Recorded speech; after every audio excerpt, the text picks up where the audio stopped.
बुलढाणा जिल्ह्यातील 18 गावांमधील लोकांना टक्कल पडलेलं होतं। त्यानंतर आरोग्य व्यवस्था अलर्ट मोडवर आली आणि या संदर्भात तपासणी सुरू केली आहे। दरम्यान या टक्कल पडण्याचं मूळ हरियाणा आणि पंजाबमध्ये असल्याचं समोर आलंय। बुलढाणा जिल्ह्यातील त्या गावचे नागरिक सर्वच रेशनच्या दुकानावर अवलंबून आहेत। अशातच या रेशनच्या दुकानातून मिळालेल्या गव्हामुळे हा टक्कल आजार आल्याची माहिती आहे।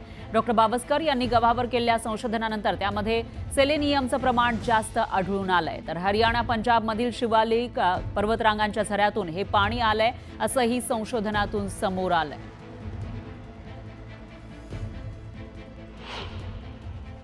याचा अर्थ सेलेनियम हे दुसरीकडून टाकले गेलं नाही किंवा त्या पोत्यामध्ये नव्हतं। मग हे गहू आणले कुठून आले रेशनचे गहू? तर त्या पोत्यावरचे लोगो जो असतो ना तो मी बोलवला। तर त्या पोत्यावरच्या लोगोवर लिहिलं होतं की देस फ्रॉम प्रॉडक्ट फ्रॉम पंजाब। तर सरकारने हे गहू रेशन दुकानातून पब्लिककडे जायच्या अगोदर ॲटलिस्ट 1 ते 2 सॅम्पल सेलियम कॉन्सन्ट्रेशन करणं महत्त्वाचं। ते जर नॉर्मल असल्यानंतर सेलियम देणं महत्त्वाचं